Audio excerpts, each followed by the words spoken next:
ఆదిశంకరులు విష్ణు సహస్రానికి రచించిన భాష్యం ఆధారంగా మన విష్ణు సహస్రనామ వైభవాన్ని చెప్పుకోబోతున్నాం. ఇది శృంగేరి పీఠం యొక్క ఆదేశం చేత ఈ విషయాన్ని స్వీకరించడం జరిగినది.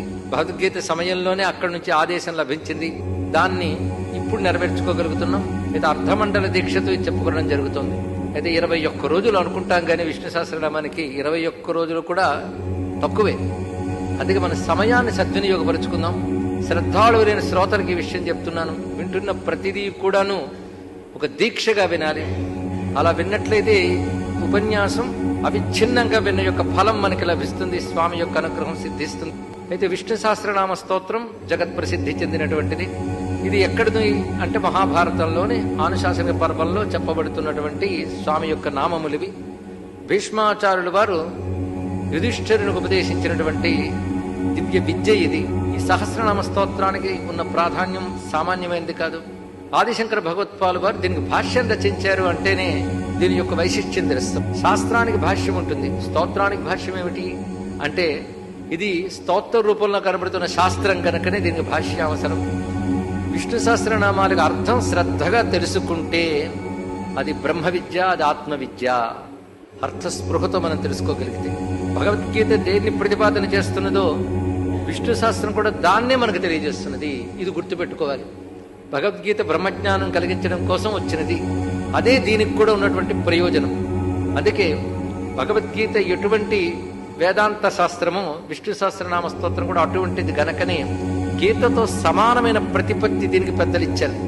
మహాభారతంలో భగవద్గీత, విష్ణు సహస్రనామ స్తోత్రం, అదేవిధంగా శాంతన శాసన పర్వాల్లో వచ్చే అనుస్మృతి, భీష్మస్తవరాజం, ఈ 4ంటిని గీతలతో సమానమని చెప్తారు. ఇక భాగవతంలో గజేంద్ర మోక్షం, ఆ గజేంద్ర మోక్షంలో గజేంద్రుడి చేసిన స్తోత్ర వైశిష్ట్యం కూడాను బ్రహ్మ విద్యను ప్రతిపాదిస్తుంది. 5ంటిని కలిపి పంచగీతలు, పంచరత్న గీతలు అని కూడా ప్రసిద్ధిగా చెప్పడం జరుగుతుంది. ఎందుకు 5ంటికి గీత చెప్పారు? ఆ మాటకు వస్తే గజేంద్ర మోక్షము స్తోత్రమే, విష్ణు సహస్రనామాలు అయితే కేవలం నామాలే. కానీ భగవద్గీతతో సమానం చేస్తూ పంచరత్న గీతల్లో ఒకటిగా పెద్దలు మనకు పారాయణ క్రమంలో చెప్పారు అంటే అర్థం ఇది మామూలుగా పఠిస్తే స్తోత్రం, అర్థస్పృహతో చేసినట్లయితే ఇది శాస్త్రం అవుతుంది. శ్రవణం చేసిన తర్వాత 2వ కృత్యం ఉందిగా మననం. మననం మనం చేస్తూ ఉంటే విష్ణు సహస్రనామములు మనకి ముక్తిహేతువులుగా ప్రకాశిస్తూ ఉంటాయి.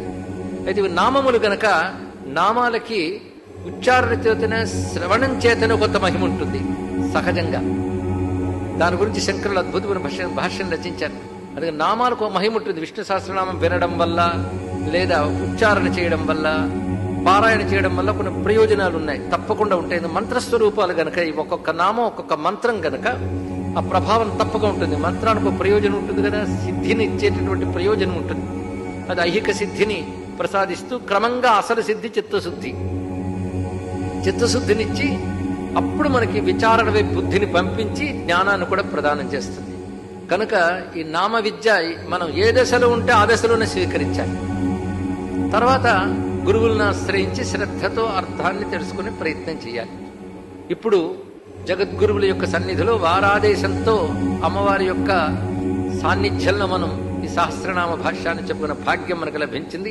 మార్గశీర్ష మాస ప్రారంభం, మాసానా మార్గశీర్షోహ అన్నారు. ఇవాళ ప్రారంభం నుంచి మనం 21 రోజులు, 51 దివసములు అంటే అర్ధమండల దీక్షతో వింటూ ఉన్నాం.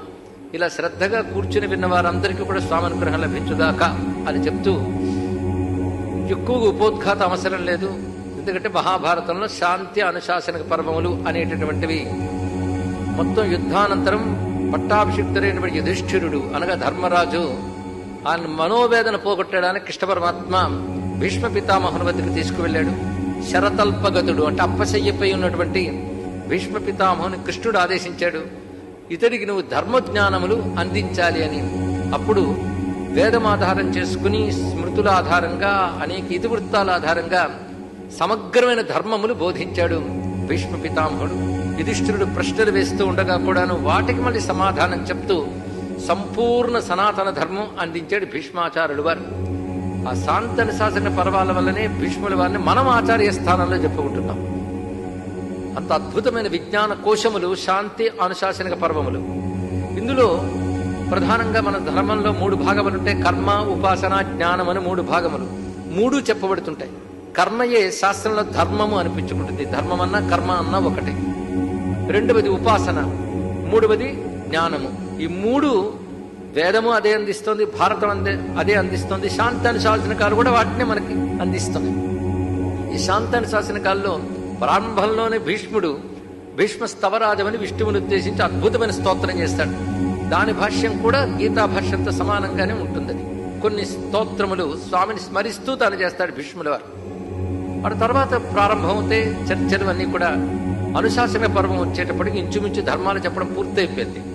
అన్ని పూర్తయిన తర్వాత ప్రారంభమవుతోంది విష్ణు సహస్రనామ స్తోత్రం. దీనికి చాలా అందమైన భాష్యాన్ని అనుగ్రహించారు ఆదిశంకరుల వారు.